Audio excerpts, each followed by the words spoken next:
சில நேரங்களில் நமக்கு சில காரியங்களை கற்றுக் கொடுக்க வேண்டும் என்று சொன்னால் தேவன் சில காரியங்களை நம்ம வாழ்க்கையில அனுமதித்து அவர் சொல்லுகிறார், நீ என்னுடைய சத்தத்தை கவனமாய் கேட்டு அவருடைய பார்வைக்கு செம்மையான காரியங்கள் எதுவோ அதெல்லாம் நம்ம செய்து அவருடைய நியமங்கள் நியாயங்கள் இதன்படி நம்ம நடப்போமே. ஆனால் தேவன் சொல்லுகிறார், அந்த எகிப்தியருக்கு வரப்பண்ணின ஒரு வியாதியும் நான் உனக்கு வரப்பண்ணேன். எவ்வளவு ஒரு நல்ல தேவன் பாருங்க.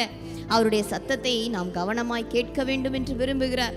ஏன் சத்தத்தை கேட்க வேணும்னு விரும்புகிறார்னா, தேவன் நமக்கு ஆலோசனை சொல்லுவார். கேட்கறது மாத்திரமல்ல பிரியமானவர்களே, அந்த 26வது வசனம் சொல்லுகிறது, அவருடைய சத்தத்தை கவனமாய் கேட்டு அவருடைய பார்வைக்கு செம்மையானவைகளை நாம் செய்ய வேண்டும்னு கர்த்தர் விரும்புகிறார்.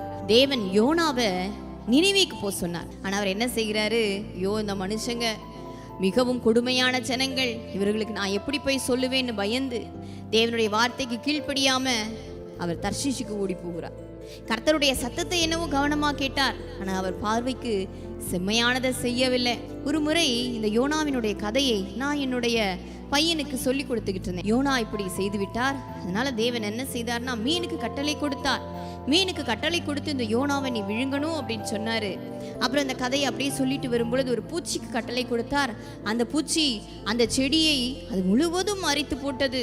அப்படியே அது காலி பண்ணிருச்சு அப்படின்னு சொல்லும்போது அவனுக்கு ரொம்ப சந்தோஷம். விழுந்து விழுந்து சிரிச்சிட்டு இருந்தான். என்னம்மா, பூச்சிக்கு கட்டளை கொடுத்தாரா, மீனுக்கு கட்டளை கொடுத்தாரா அப்படின்னு ரொம்ப ஒரு ஆச்சரியம். சின்ன சின்ன மிருக ஜீவன்களும் தேவன் சொல்லுகிற காரியங்களை கேட்டு தேவனுடைய காரியத்தை கவனமாய் செய்கிறது. நாமும் கர்த்தருடைய சத்தத்தை கவனமாய் கேட்டு அவருடைய பார்வைக்கு செம்மையானதை செய்ய வேண்டும் என்று தேவன் விரும்புகிறார். அவருடைய சத்தத்தை கேட்டு ஓடும் பொழுது நம்முடைய வாழ்க்கையில ஒரு பெரிய ஆசீர்வாதமாய் இருக்கிறது.